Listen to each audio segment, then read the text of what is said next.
Unless there are any questions that anybody would like to raise, I'd like to give the floor to Marcus to open the case for the proposition and the motion that this House will put Bin Laden upon a trial.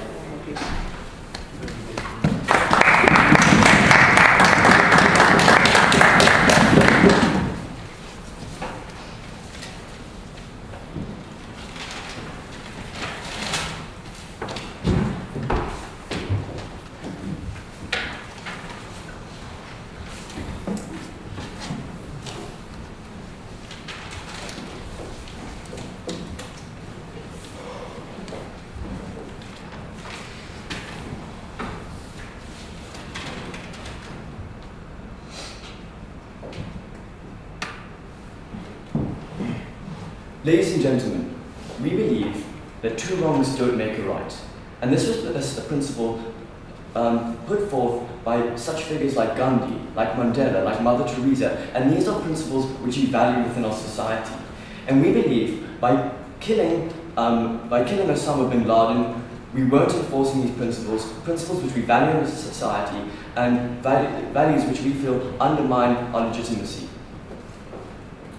So now onto some context, ladies and gentlemen. We see, and it's been perpetuated in the news, that Osama Bin Laden, at this point in his career, he was an old man, a man on dialysis, a man who didn't really have that much authority and control about the day-to-day runnings of Al-Qaeda. But even so, we see that what happened was the US were informed of the whereabouts of Osama Bin Laden. The Navy SEALs were dropped in, found his base, and killed him, and his body was then forthwith dumped in the ocean, and it was later confirmed by Al-Qaeda that he in fact had been killed, not taken so.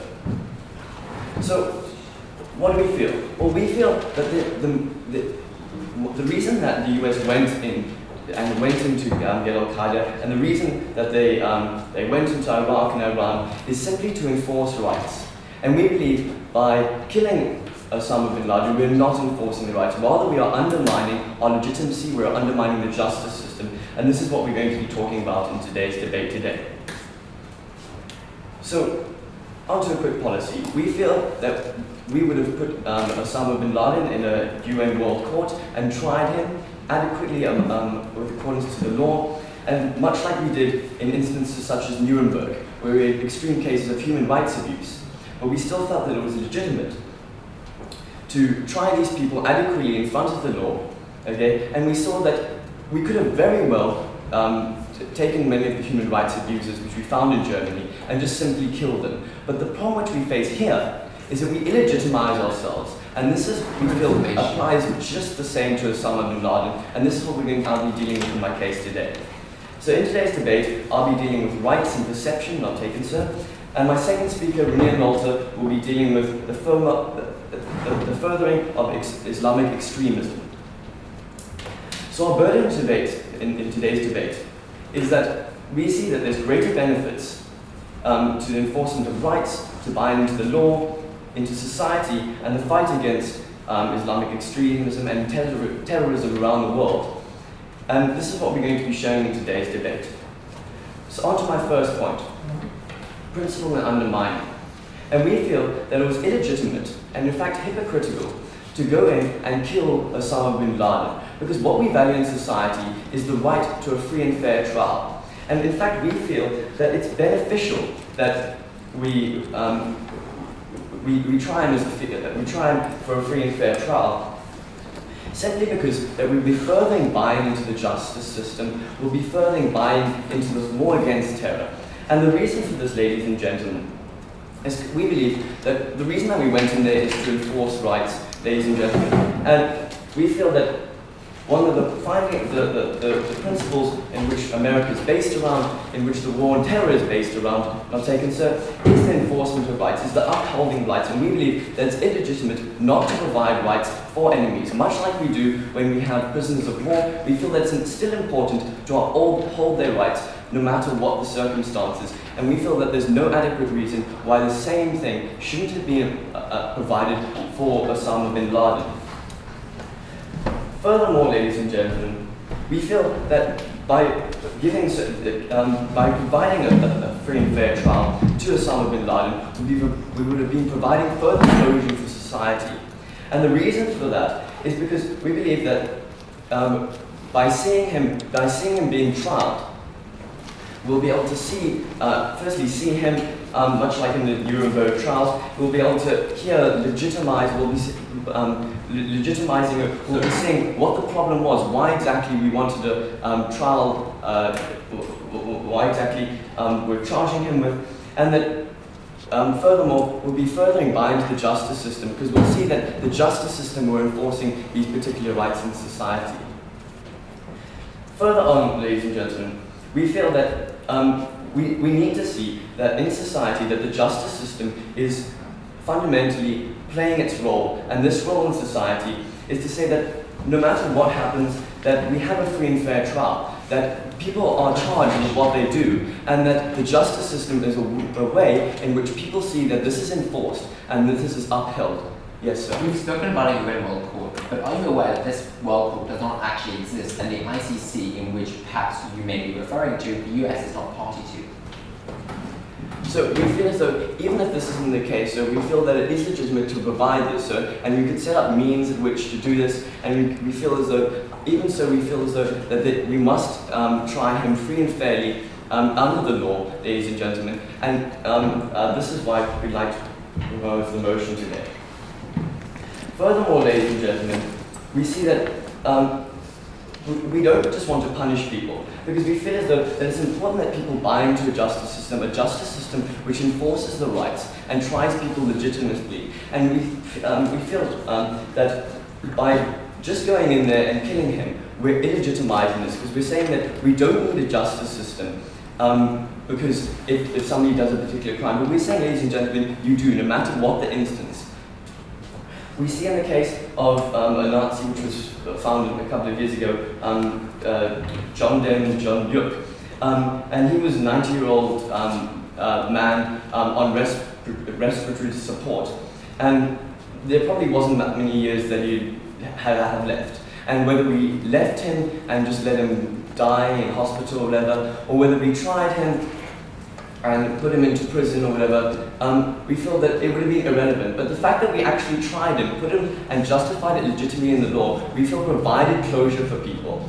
And we believe the same things happened at Nuremberg. We feel that the same things should happen with Osama Bin Laden, ladies and gentlemen. And furthermore, ladies and gentlemen, we feel that a principle which is frowned upon in America is enforcement of rights, the enforcement of the fact that we believe that rights should be upheld. And we believe that by trying him unfairly, we illegitimize this. We say that no, ladies and gentlemen, we don't need to uphold rights. Rights aren't necessarily as important. And we believe, yes, ladies and gentlemen, they are. And this is why side proposition begs to propose. So in quick summary, we feel as though with undermining our principles as a country, as US, we feel that we want to create buy-in to the justice system, a justice system which works within society and upholds people's rights. And furthermore, ladies and gentlemen, we feel that it was illegitimate to try Osama Bin Laden, to kill Osama Bin Laden without a free and adequate trial, which we view as important within society. Thank you very much, ladies and gentlemen.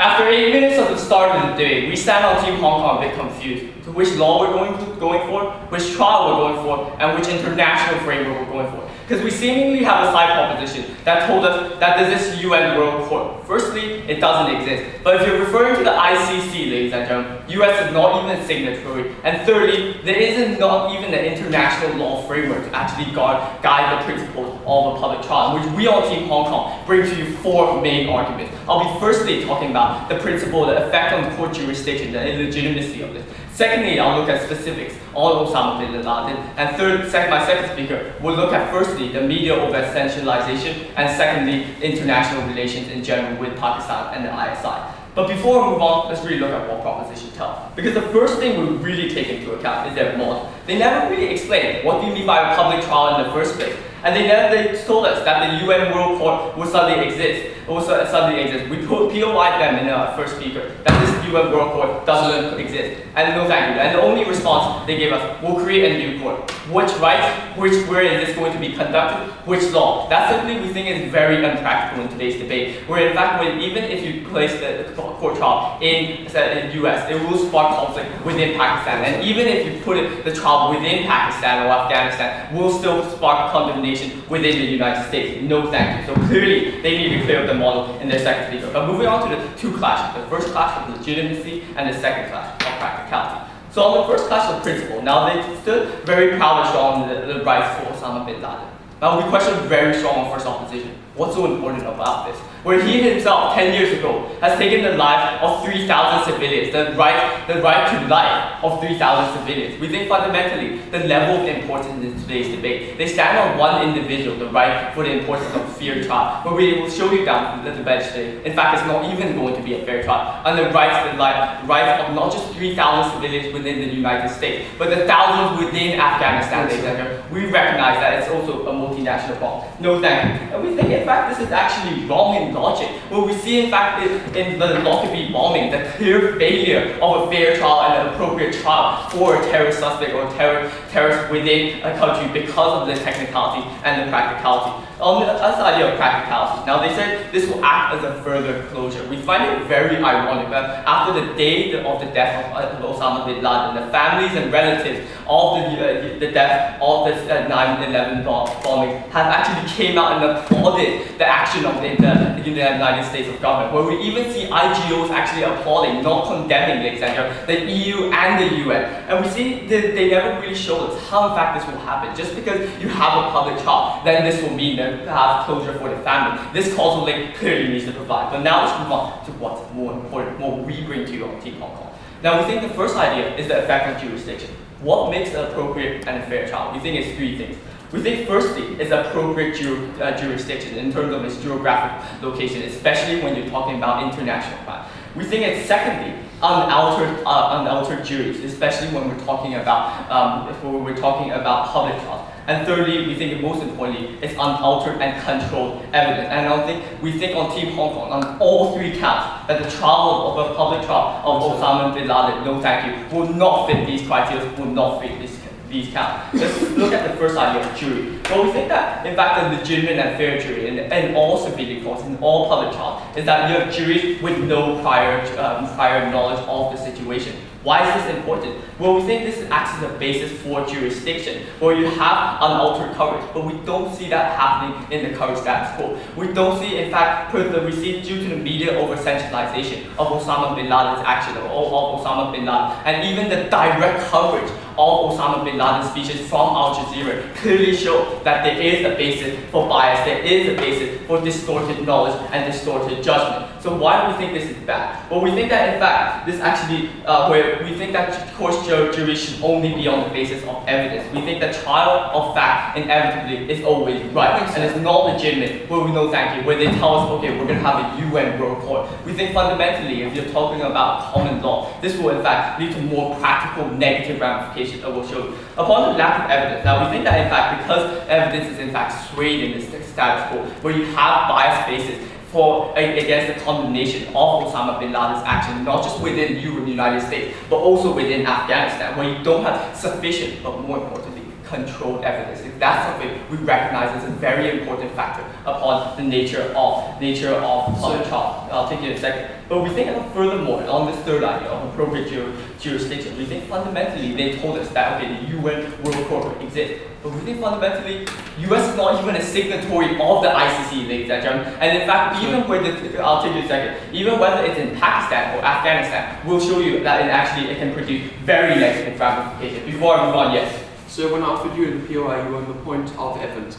You yourself conceded that Osama Bin Laden is responsible for the deaths of 3,000 civilians. How is this not sufficient enough evidence? Yeah, we said it's because we think perfectly. We concede that Osama Bin Laden is responsible for the death of 50,000 civilians. But what we've told you in the last 5 minutes, ladies and gentlemen, is that you have to have controlled and legitimate evidence where you don't have unbiased juries, where you have neutral juries that come into the public trial. So clearly they need to engage upon our side. But going back to appropriate jurisdiction, now we think that in fact America or Pakistan has no legal premise to actually indict or extradite Osama Bin Laden and hold him into a public trial. We think in fact even if it was in America, most of the death and of civilians was occurred in Afghanistan. So we think clearly, and even if it was in Afghanistan, we would say there wouldn't be any legal premise. There would be large international condemnation, not just by the US government, where Obama actually came out and said we're supposed to be the one who executes the final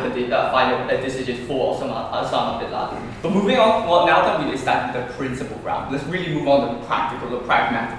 Now we think this is really important. We think in any principal situation, ladies and gentlemen, in any specific warfare situation where its government has actually declared war, in this instance, it's a war on terror, where we think that public trial is in fact unnecessary and exacerbate much more tension. We think that in 10 years ago, the death of 3,000 civilians, not just within US, because we recognize on Team Hong Kong, this is not just a domestic harm, this is a multinational harm. This is a multinational harm that cannot require one multilateral consensus, which they never really showed. We think in fact when you have swift and prolonged end is actually better, but not exactly perfect. We think that in fact Osama Bin Laden was actually in operation at the time. When the SEALs came in, they actually found communication devices. They found documents for the planning of the next attack from Al-Qaeda. But more importantly, we think Osama Bin Laden acts as a figurehead, not just on one fraction, but multiple fractions, such as the A2AB and the Al-Qaeda Makr within Saudi Arabia. And that's very fundamental because we think that in fact the public trial will intensify the tension not only between national states, but also between the Al-Qaeda faction within Al-Qaeda.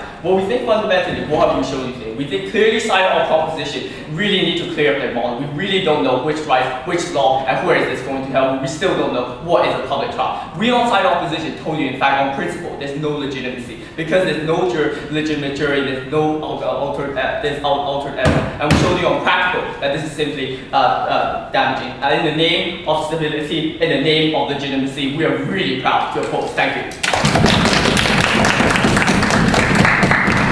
The speaker for his speech and invite the minor to consider the case for the trial.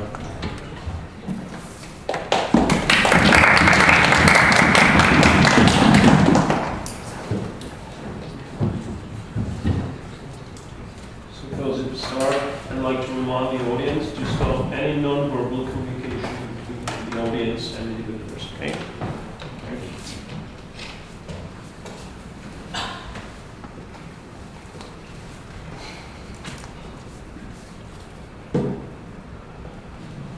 When the Navy SEALs stormed the Al-Qaeda base in Pakistan, before they went in, the main captain got a little message in his ear and said, look, we don't have a court to deal with him, and we don't have fair juries, so you might as well kill him, right? We see that this isn't a legitimate way to deal with Osama Bin Laden, that he has committed crimes against humanity, and that we have to deal with them in an appropriate manner. And I will be dealing with this in my rebuttal, but before I do that, I'm going to be outlining my caselet, but that is the dealing with the Muslim angle, Islamist extremist angle. So we see that side opposition came up and they told us about all these practicalities. We don't have courts, we don't have fair juries, and we don't know where we're going to have this court. We see that this, even if it is true, that this isn't legitimate, and that we can find a way to deal with this wherever it may be. We see that Nuremberg wasn't in the main case where all the crimes against humanity was committed, but we see that international communities came together because of all the international consequences that the German actions had on society, and they came together and they formed a fair court where everyone was tried fairly. We see that lining up Germans against the wall, just shooting them, we could have done that. But there's a difference between shooting someone and trying them. If you're put in society's eye and you put up on a stand and said, listen, you have committed crimes against humanity and you are found guilty of so and so, we see that this has more weight than just shooting him, than just killing him. We value this this fundamental right that society has, that people who commit crimes against humanity need to put up in the public eye, and they need to be tried fairly. And we see that this coincides with our main line that we took today, the side proposition, and this wasn't touched on by side opposition at all. And they didn't prove to us why it was legitimate to kill him in the name of justice for society. And this is what they need to be dealing with today, and this is what they need to be showing us today. No, thank you. So we see that even if it won't be fair, that this nature of this crime will be fair, because even if he committed these crimes, there are people who still maintain human rights. There were a lot of people that were very angry about the nature that, in the way that he was killed. We see that people value the human rights associated with fair justice, fair trials. And we see that even no matter what you do in life, you never lose the fundamental human rights that you are assigned to in society. That is a fair trial and to be tried in public. And we see that this won't be disregarded, as juries are professional. They won't discriminate against him, because this trial will be in the eyes of the public and will be fair. And secondly, as I told you in the comparisons that we struck between Nuremberg, that this is more closure than just simply killing him. The way that he was killed was very dodgy. We didn't get enough sufficient evidence about the nature of his death. That this open nature of this trial will be more than sufficient enough closure for people that were affected and for society in general, that he will be legitimately charged with the nature of his crimes. No, thank you. So now I'm going to be going into my positive matter, and that is of the Islamist anger, and this clashes directly with one of side opposition's points, where they said no, to the contrary, there is going to be more anger if you try and win the court. But I will be clashing with this directly in my substantive matter. So now let's analyze the nature of the terrorist war between America and Al-Qaeda. But before we go to no, thank you.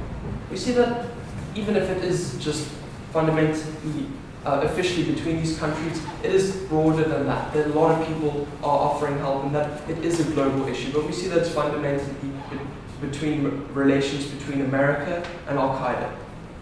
So now let's examine this war. We see that Al-Qaeda base all their attacks on this irrational hate that they have for America. This irrational hate is based on how badly Americans treat Muslims, etc. So therefore we see that this war has become some sort of cycle. So I'll take you in a second. So this war becomes some sort of a cycle and we'll be dealing with this. Yes. You still haven't told us in 15 minutes what exactly is a public trial, what differentiates a public trial and any other private trial.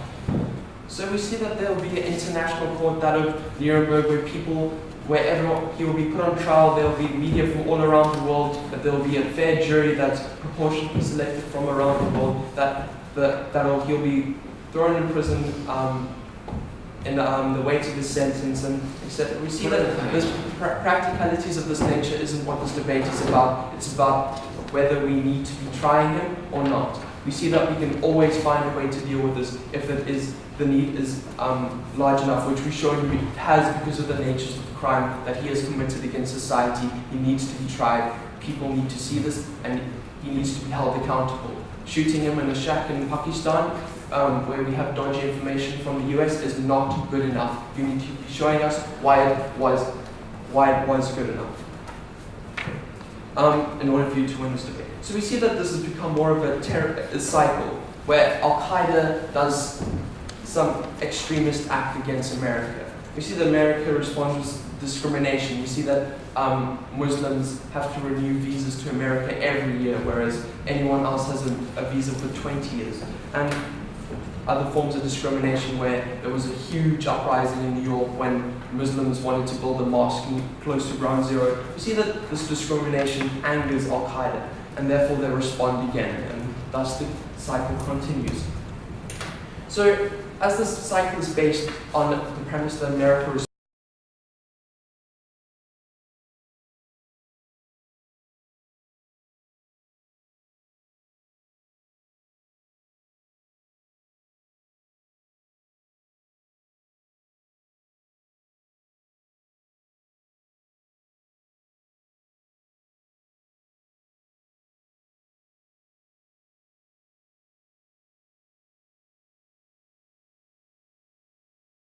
opposed to radically dealing with it based on discrimination. There are massive stigmas in America on Muslims. We see that the best way to deal with this crime is in a legitimate fashion, as this removes the hypocrisy from the cycle, with that is namely the conflict between America and Al Qaeda.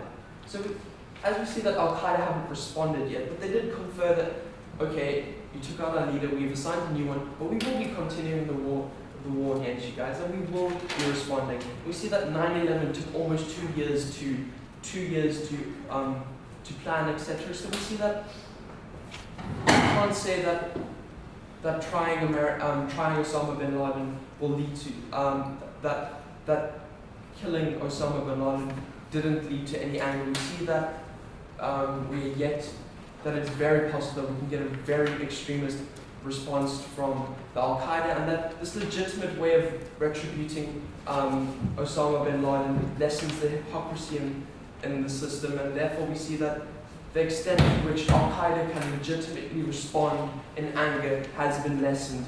And yeah, so let's quickly look at what I've shown you today, is that why we need to be trying Osama Bin Laden, and furthermore why it needs to be public and why it won't be leading to further extremist action. Thank you very much. Thank you very much. Continue the case for the opposition. I would like to give the floor to Irving.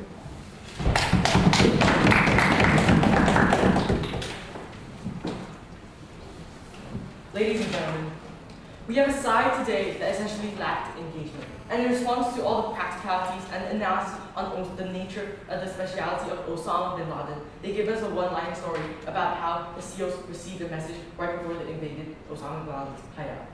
We have a side politicians that are trying to push the burden of proof on us in today's debate, when it's actually them, they're the ones that actually need to prove to us many things, which I'll show you within my rebuttal. But before I move on to my rebuttal today, I'm going to signpost what I'm going to talk about in my speech, which is basically 2 points. First of all, this idea of media over-centralization and public backlash as a result of this idea of a public trust. And second of all, this idea of the tension rising in terms of international relations inside and outside the country. But before we go on to that, let's take a look at what side opposition has brought to the table so far in today's debate. So first of all, we'd like to take up this idea of the model. They told us about this idea of creating the this UN court, this idea of a new body. They still haven't told us, ladies and gentlemen, after 16 minutes into their case. Why? How are we going to do this? What international law framework are we going to use? How is this going to work? We asked them in the POI what public trials were. They evaded this by telling us another short story. Ladies and gentlemen, this is not enough. Side proposition has the burden of proof today to stand up and tell us about how they're actually going to implement and achieve this motion in today's debate. They can't just tell us and evade every single question we ask them, and we invite their next speaker to stand up and really finally clear up their model in today's debate. But for second of all, ladies and gentlemen, let's take a look at this idea of the legitimacy of public courts, which is the first class we see in today's debate. So essentially what they said today in today's debate is that these courts are actually more fair because they have media over centralization. In my speech, I'm actually going to tell you why media over centralization actually makes the court illegitimate and bad. But ladies and gentlemen, what's wrong with this? Well, okay, what we see is that they haven't told us, so what? Why is it fair? So what? Just because there's media centralization. Why does this make the courts more legitimate? Why does this make a public trial more fair? And even though they haven't even told us what a public trial is. But second of all, ladies and gentlemen, it doesn't actually justify anything just by telling us that public court trials and courts are more fair. They have to tell us why, especially after we've shown you all this analysis about the speciality of the case of Osama Bin Laden. They also have to stand up and tell us and balance out the importance, ladies and gentlemen, whether one man's rights is more important or whether the 3,000 people's lives that were actually lost as a result of his actions were more important in today's debate. But let's look at the second class, this idea of the rights of the individual. No, thank you, sir. Ladies and gentlemen, they stood up and told us that because we have to put them in public trial, because, ladies and gentlemen, it was wrong when we actually bust into his hideout and we actually infringed on his human rights, and that every human should have these human rights right till the very end. Ladies and gentlemen, they haven't actually shown us the level of importance today. My first speaker stood up right at the beginning of the speech and told us to stand up and tell us very clearly why the person's human rights actually outweighs the 3,000 people's lives that were lost as a result, no thank you sirs, as a result of the 9/11 bombings. Ladies and gentlemen, side of proposition still haven't done this in today's debate, and it's something that they essentially need to do in order to win this debate. But even more, ladies and gentlemen, we actually told you about this whole idea of the nature and the special case of Osama Bin Laden. They actually failed to engage with our case and simply swipe this away by saying that first of all, practicalities don't matter in today's debate, which it actually does and plays quite an important role in today's debate. And second of all, saying that Osama Bin Laden's rights actually are very important to him. Ladies and gentlemen, they need to show us why this is so important and why this actually outweighs all the harms he actually dealt onto international society. And ladies and gentlemen, why this actually overrides everything we've told you in today's debate. Yes. So we showed you that no matter what a human being does, they never lose their fundamental Yes, ladies and human gentlemen, rights. that's not enough just by saying that because that someone isn't allowed that someone never loses the human rights. It's not enough. That's not enough as a justification to show us why he has to put no thank you sir, that he has to put in public trial. They need to stand up and show us why that actually overrides all these lives that have been lost as a result of this action. They need to show us why this actually overrides everything else and all the analysis we've given you in today's debate, and they lack is engaged. No thank you sir. Answering curious speakers QI. Now let's move on to quite a substantive case in today's debate. The 2 points about media over-centralization and international relations. So on the first point of media over-centralization. So what essentially is this point about? So we see because the government has no control over the media over-centralization, as they mentioned, is part of this debate as a result of a public trial. They actually take something very small, manipulate it, twist it, and make it very big. So what essentially does this do? So why is it important? Well, we see, ladies and gentlemen, when the media actually over-centralizes small things, it not only gives the public a false perception and a wrong view of the whole public trial in general, but also creates bias in terms of for the jury and for the public. So why is this actually bad in today's debate? Well, what we say, ladies and gentlemen, as my first speaker already analyzed, is that the nature of a public trial is that the jury has no prior knowledge of the crime. The jury has no prior view or perception of the crime until they're actually put into court. And what we see here is essentially goes against the fundamental intrinsic values of a public court in today's debate. And that's why it actually makes the court illegitimate. Because we see the jury is going into the court with already a biased view, a biased opinion, and a biased perception of the whole crime and of Osama Bin Laden, and that's exactly why it's illegitimate. And which is why it's bad. No, thank you, sir. But even more, ladies and gentlemen, on a second level, we see that this media over-centralization actually creates a public backlash within society, which is essentially bad. Why does it create a public backlash? Because we see, ladies and gentlemen, when, for example, when the media over-centralizes things and the public over-centralizes that the trial is being held at a certain place, or the trial is being held in a certain manner or under a certain jurisdiction, we see that if the public is actually unsatisfied with this, it actually creates a public backlash, which not only causes civil unrest, but also causes social instability. But ladies and gentlemen, what we see, ladies and gentlemen, is that, no thank you sir, ladies and gentlemen, this is why we think that it's not right to have media over-centralization as a result of a public trial. Because essentially what it does is it exposes all the evidence that we've talked about. It exposes the video, exposes all the emails, and etc. And we don't think this makes a public trial legitimate. And that's why we don't think, no thank you sir, that Osama Bin Laden should have actually been put under public trial. Because it would not have been legitimate and would not have been fair to the public. And also the public interest. But even more, let's move on to the second point about this idea of the international relations and the tensions, and furthermore looking at public backlash. Because what we say, ladies and gentlemen, is that the world actually had already enough hard of a job actually trying to swiftly deal with the Bin Laden problem. And what we see here is that essentially when you put Osama Bin Laden into a public trial, you actually create a lot of tension between countries. Because side opposition failed to stand and tell us where exactly this is going to come. They failed to justify where this was going to be, and they never told us how this was going to be and under what framework.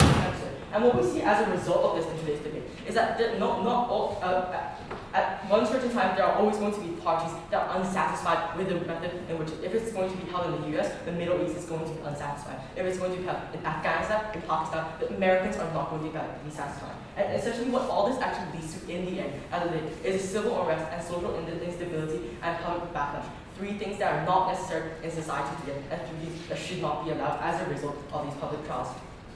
But ladies and gentlemen, that's somewhat what I've told you in today's video. Because what we actually heard from side politicians at the beginning of their debate was that because Osama Bin Laden has human rights, and because these human rights are so important, we shouldn't have killed him, and we should have put him under a fair public trial. They never told us what they actually meant by a public trial, and they never told us what framework they're actually going to use to build their new organization that they were actually going to use in their speech today. But furthermore, we actually see a huge lack of engagement with the victims. They never actually dealt with all the analysis we brought to the table about the specific nature of Osama Bin Laden and why this case is so important, and they need to really stand up in the next video and balance out the level of importance. But in my speech, I further told you this idea of media over-centralization and tensions, and these things are simply not necessary in society today. Because for the justice, for the 3,000 people that died, this motion must fall. Thank you.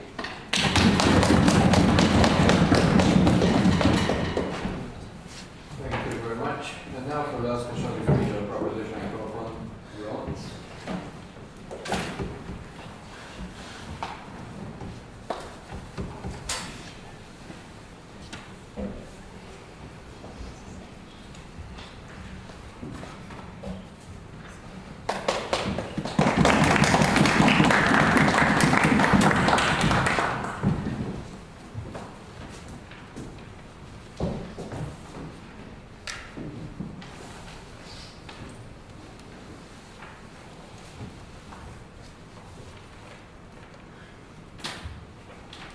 Ladies and gentlemen, the opposition has launched an attack on only one thing of the proposition's case today, that they don't believe that this trial can be executed well. And this will be the clash that I will be talking about, and then I will prove why the opposition hasn't dealt with all the other issues in this debate, and therefore it falls to the proposition.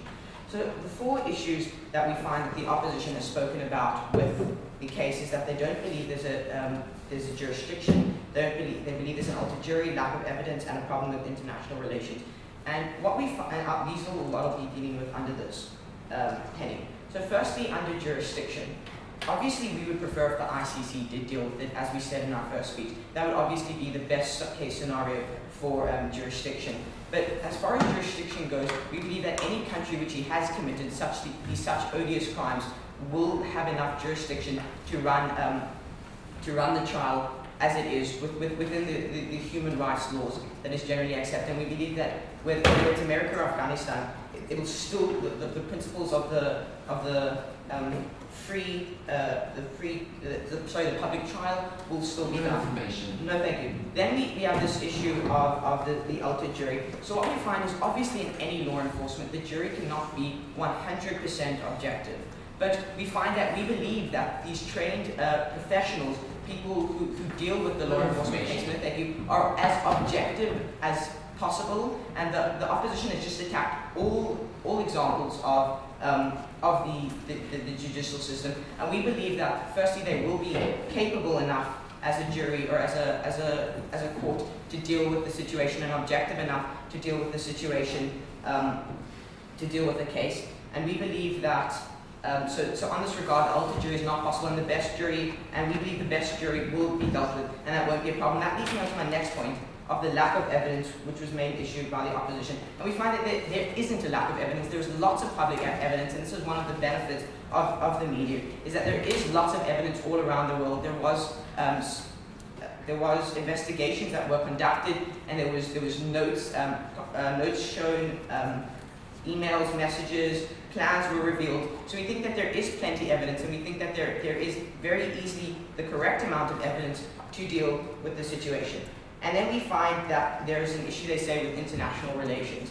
And firstly, we ask, if currently we don't have if you look at the two situations that happened that the opposition is arguing for, where he was simply taken, abducted, and killed, we find that this would be a lot better as far as international relations are concerned than a court. We think that and this sort of leads with jurisdiction, we find that wherever the court case is held will be fine, and it will be much better than, as far as international relations are concerned, we find it would be much better than simply abducting someone, killing them, and dumping them in the ocean. Yes. So you're seriously saying it's legitimate for Osama Bin Laden to be tried in Afghanistan, where it's actually run by Sharia law and it legitimizes the jihadist theory?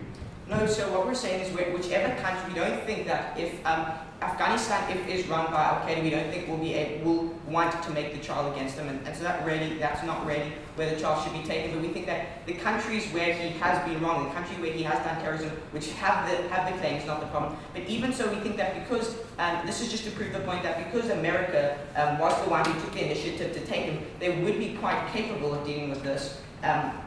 Because of how he has wronged America, the 3,000 lives, and we think that this is why America, who took him, should have rather put him on a public trial than just executed him. And so we find that even if you take a step back and look at all the problems that they pointed out with the trial, we think that the trial is still much better. No, thank you, sir. It is still much better than simply abducting someone and killing them and not giving them a trial. And why is this? And we believe it's because of human rights. So now the opposition says when someone detracts from other people's rights, then they deserve to have their rights taken away. And we believe that this is perfectly acceptable. And we believe that this is the principle that the judicial system is based on. That in order to fulfill other certain rights, such as protecting people, we have to remove a criminal, and that is the rights that are taken away. And we think that no one has the right to deal with whether it's right to detract to do the work of what rights deserve to be detracted from someone unless in the court, and that's the whole point of the sphere of the court.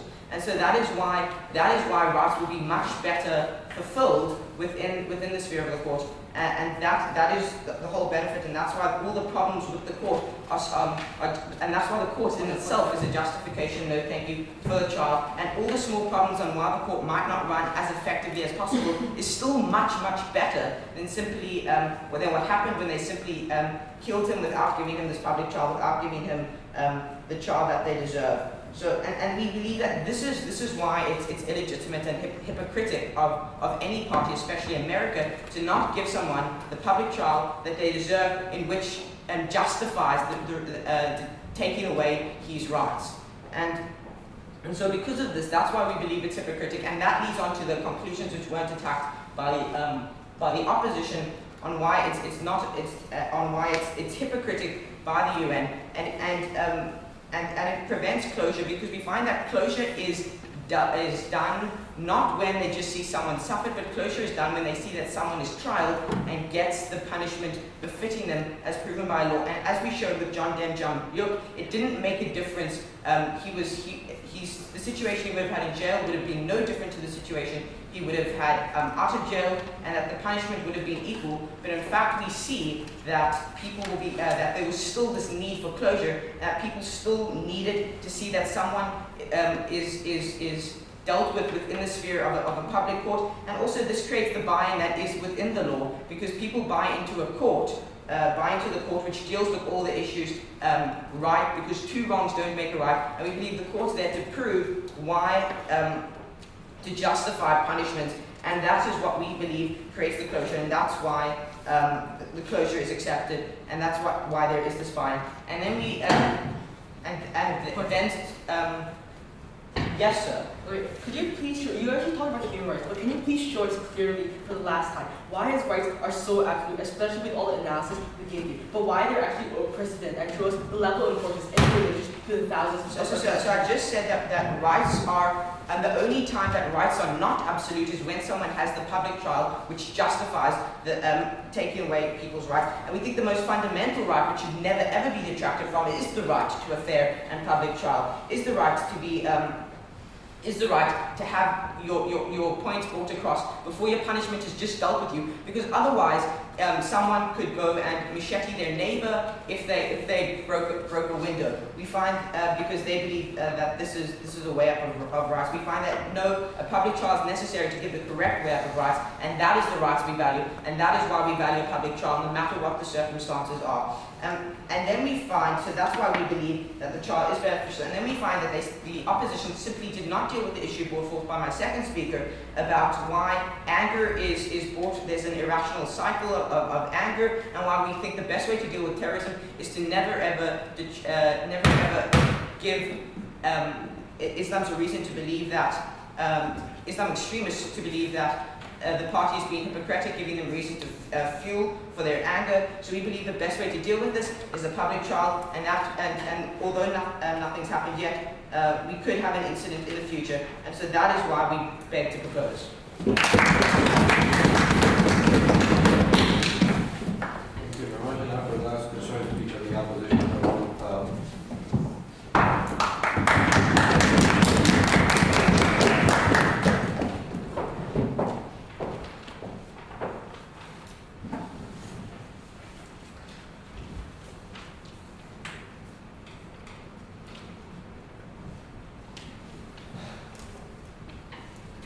Ladies and gentlemen, today we have a side proposition who's famous for saying Afghanistan is under the control of the Al-Qaeda, and that somehow a fair trial will exist, and that any court will suffice. Ladies and gentlemen, we see a fundamental lack of understanding, a fundamental lack of clarification, and a fundamental dire situation of a no model on side proposition. Now, before I go into my substantive, I will first look at before I go on to my clashes, I will first look at the characterization in which side proposition has themselves found themselves into. They have similarly decided that we can somehow find a solution, something like the Nuremberg trials. They've also decided that, Osama Bin Laden is like any other person. No, we say today that Osama Bin Laden transcends the importance of an everyday person. That he himself is the figurehead for international terrorism. He himself is the figurehead and the inspiration for terrorists all across the planet today. They also today talked about the idea of a public trial, the idea that this is the most important right. What we say today is that isn't the right to life, the unjust nature of killing the most important right in today's society? This is what side proposition stands for, and this is why side opposition must win. No, thank you. Then this is this fundamental misperception of the judicial system. Side proposition today has claimed that the jury system is in fact a body of trained professionals. No, they are a group of civilians. They determine the facts. They are everyday people like you and I. They are not professionals, they are simply civilians. Another case, an example, is this idea that, we have plenty of evidence to convict him. And that, there's a presumption of guilt. They say, but with a public trial, somehow he'll be locked away. No, we say, yes, there may be plenty of evidence, but the evidence is tainted, the evidence is void, the trial is void, the trial is illegitimate. His right to fair trial is in fact illegitimized anyway, no thank you. Now moving on to my main clashes. There is a central idea and central clash on the idea of principle. This idea that, the idea of Osama Bin Laden is wrong. And this idea that he's a victim, the victimization of the figure himself. That he's an old man on dialysis. Then if he had such dire health problems, why on earth did he survive for so many years away from so many hospitals? We say today that he was alive for years. He himself remarried. He himself watched pornography in his spare time. We say today that this is not a sick man. We say today that even if he was a sick man, we can look at the example of the Lockerbie bomber, where he himself, because apparently he was sick, apparently he had cancer, he could only live for 9 months, he must be extradited to Libya. No, we say we do not want the situation in Libya, we want the situation that we have today. Moving on from the war on terror, moving on, like a global progression. Then this is the idea of upholding the rights of Osama Bin Laden. There's a lot of empty rhetoric about rights. Well, we say today that, yes, they need a model. They need to establish whose rights, which nation's rights. Rights conflict in different countries. In Saudi Arabia, there is no right to speech, no right of demonstration, and this is, in fact, where Osama Bin Laden was born. But we can't use Saudi Arabia as an example because, in fact, Saudi Arabia stripped him of his citizenship. We cannot use Afghanistan as an example because they, in fact, have Sharia law, and they, in fact, don't have a credible court system. We cannot use the example of Pakistan for obvious reasons as well. They do not have a fair court system. And simply, we can't use the example of the US because there would be an immense public backlash across the Middle East. No, thank you. That will exacerbate the situation beyond repair. No, thank you. Then this is idea of practicality, in which side opposition has famously decided to say, oh no, we don't have to talk about the practicalities. We say, yes, you do. You as side proposition, you have a burden of proof to show how this is going to happen and give us a substantive model. That has not been shown. First speaker, second speaker, and third speaker. I'll take you in a second. And this is something that they must fundamentally clear up. So firstly, we feel as though we can give them a fair trial, much like we did in Nuremberg, where the circumstances were much worse. Whether or not the trial is fair or not so is irrespective, because by not providing a trial, we legitimize Al-Qaeda's actions. Please deal with that, sir. Side proposition has dealt with the idea of like Nuremberg. Somehow we can get a situation like Nuremberg. No, the situation is fundamentally different. In the Nuremberg trials, we were dealing against mass genocide against one group of people, against Jews. And this is in fact why, the trial was conducted in Israel, a nation of Jews. We say that this is a multinational problem. Today's age is not the age of the Second World War. Today's age, we have several dozens of international treaties, dozens of international conventions, dozens of local laws which actually deal with issues of terrorism. We see that it's a multinational problem. It's not just Americans being affected, it's Kenyans, as shown by the Kenyan embassy flags. It's Afghanistan people. It is the people in Pakistan. It is a multinational problem which side proposition has failed to address. No, thank you. Then there is a central idea of a public backlash. They said that, somehow this will exacerbate the problem of Islamic extremists. We say today that, for one thing, side proposition has failed to elaborate on this course, but actually what actually happened that follows from Osama Bin-Laden says is that there were peaceful protests, maybe some riots inside Pakistan, but the response was very much restrained. What we say to you today, that with a public trial, with the fact that we don't know where, there is no legitimate, no appropriate jurisdiction, no thank you, the actual public backlash would be a lot greater. The public backlash would be on monumentous levels. So what we on side opposition say to you today is that we as the world need to move forward. We as the world need to say that, look, Osama Bin Laden is dead, and the idea of a public trial was certainly not the best way to move forward. And side proposition must deal with the fact that this is the best way to move forward. So, to sum up, we have told you why, in fact, a public trial is illegitimate because of the fundamental nature of what a fair trial needs, because of the nature that it needs an appropriate jurisdiction, in which side proposition has failed to give us today. The fact that there needs a fair and unaltered and unwaveringly unaltered jury with no prior knowledge of the case, which in fact is seemingly impossible with consideration to the media sensationalization of the 9/11 attacks, and also the idea of unaltered evidence. We also have told you today about the practicalities. Where are you going to have it? Which jurisdiction? The US is not party to the ICC, nor the ICJ. Pakistan and Afghanistan do not have appropriate legal systems to deal with such a complex case in so many different nations. And in fact, American courts, they themselves, if the trial was conducted there, we would not take consideration to the immense public backlash across the Middle East, across the world, in fact. Then there is the case that if a public trial in fact took place, the public interest would not be maintained. A fundamental part of a judicial system is that the public interest is maintained. And this is what we say will be in detriment. This is what we say will be in dire danger. So, this is why side opposition must take the day. Thank you.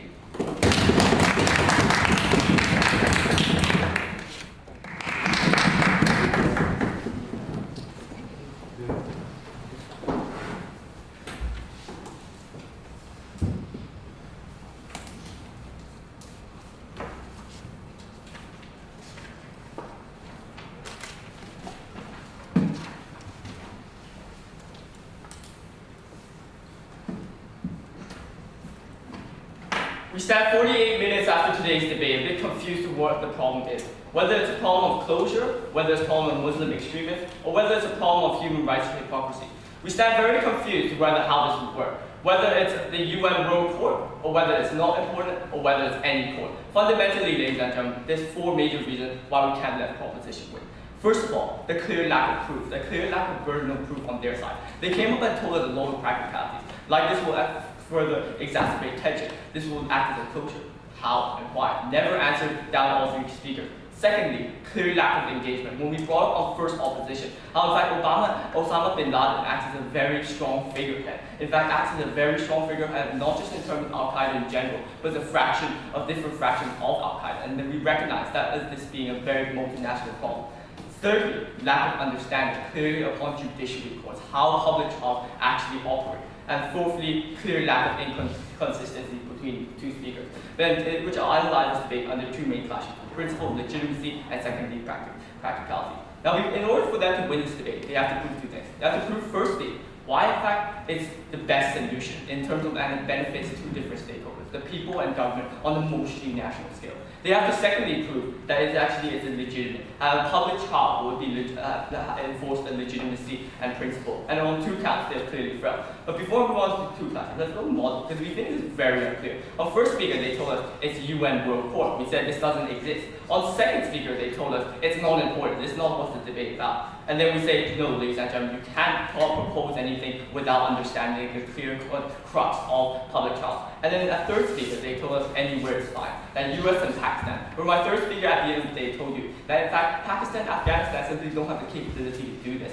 That the America is not even a signatory of the ICC. And the only burden of proof they told us was that Nuremberg trial. And that's something we recognize on Team Hong Kong as being fundamentally different. For ultimate legitimacy. Now they told us, okay, the rights of anyone is very important. We think that fundamentally, they never, again, we come back to us the same rebuttal we started at first opposition. Why does this override the human rights of 3,000 civilians? The only announced rebuttal we got from the third speaker is that it prevents myself from macheting my neighbor. Clearly, we don't think this is good enough, ladies and gentlemen. We think fundamentally that Osama Bin Laden is not an ordinary citizen. It transcends above any other citizen. It acts as a figurehead. But in fact, Osama Bin Laden, as we showed you on first opposition, is still in operation. When the SEAL entered his mansion, there was documents, there was communication devices, clearly lacking engagement. So fundamentally, ladies and gentlemen, on to the second idea of practicality. Now they said this idea of this will how this will help closure, and also two main problems. We think first of all, we come back again at the start of the debate,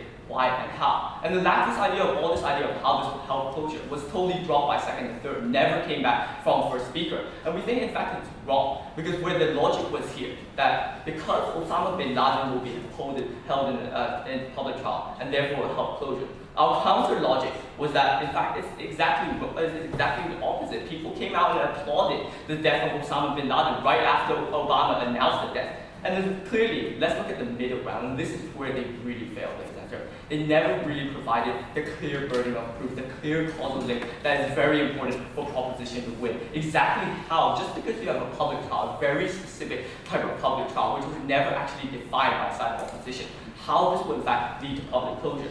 And secondly, the second idea of this, how somehow this will exacerbate tension. Again, dropped by both the second and third. We think the counter logic was that, okay, media over-centralized, therefore it will exacerbate tension. We saw you on first and second, this is not the case. Media over-centralization is bad. Now the third speaker said, well, there's everything. There's plans, there's documents. But we recognize it's bigger. We're not here to prove the bigger the better. We're here to recognize that evidence should be controlled, not supposed to be in terms of size. So at the end of the day, we in fact very regret the trial of Osama Bin Laden will fail. We very regret that the trial today has failed, and this debate over, it's case closed, it's game over. Thank you.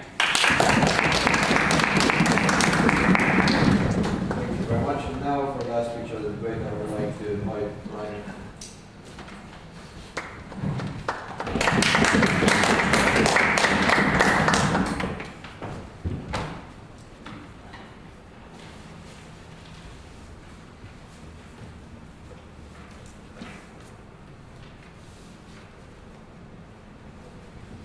What we had to show you today as side proposition is why we should have a trial and why it is legitimate to have a trial. What side opposition had to show us today is why we shouldn't have a trial. Rather, they took the line of why we can't have a trial. We see that they missed the boat completely today in today's debate. That they had to show us why it's illegitimate to try someone fairly in a court because of the crimes they committed against humanity, which they conceded. So therefore, we see that because of side opposition missing the boat today, we see that this debate fundamentally came down to the clash of practicalities versus retribution. And under practicalities, they dealt with this under two premises. That of the courts and the nature of the courts, and that, well, Osama Bin Laden is not a human being anymore because he killed a bunch of people, so therefore he doesn't have rights. And now we're dealing with these premises and how we gave sufficient analysis to disprove them, and then I'll deal with our case of retribution, why it was necessary, and then I'll summarize in the end. So they made a concession that this is a global issue, and that it isn't right for just America to take control of this court. And we see that, yes, we did say it was a global issue, and therefore we can have it anywhere. It can be fair anywhere, just because of what side opposition told us, that the media exasperates everything. We see that even if there wasn't an unfair trial, that this would be covered largely in the media. The media would go absolutely bananas if there wasn't a fair trial in this case. And we see that even if the media is weighted against this person, we see that how is this different to every other single high official that's been tried anywhere in court? We see that when Dominic Strauss-Kahn, the head of the IMF, when he was tried for alleged rape, the information was out in the media literally half an hour after he was tried. We see that every other hearing was therefore weighted against him because everybody knew about the information. We see that this is not legitimate. And we see that wherever this trial is, it would be fair because of the media. And we see that it being exasperated isn't a legitimate claim. Now I'm moving on to the rights. We see that society cannot function if we just disregard people's right, left, right, and center. No matter, society would descend into anarchy if we just decide whose rights we can and cannot disregard. Even if he killed 3,000 people, we see that he is getting retribution via trial. We see that no matter what, he will be tried. But furthermore, we see that he is a human being. Now we have to uphold his human rights, and that is of a fair trial and to be punished fairly and humanely. Now I'm going to be moving on to retribution. We see that everyone who was affected in this in 9/11. It was one of the greatest crimes of humanity of our generation. That people were affected. America was affected greatly. So we see that this gives a need that it be dealt with in public. That this person committed a crime against society, wronged society. Therefore, he needs to be put up on a pedestal and said, this man wronged you. We are trying him. We are saying he is guilty. Therefore, this gives you more closure. So we see that just because people celebrate in Times Square doesn't make it legitimate, doesn't make it right. We see that the Jews would have been happy if we lined up the Germans and shot them, but we see that it was more legitimate to actively try them and say, look, you were wrong against society. You see that they still got they got even more closure from this, and we see that it didn't exasperate further issues because it was dealt with legitimately and fairly. And we told you this, I told you this under one of my points that wasn't sufficiently dealt with, that Al-Qaeda won't respond in this fashion. And because of the clash of today's debate, that this need for retribution does outweigh these practicalities. That wasn't the right line that they should be taking. We see that therefore the debate falls to side the position. Thank you very much.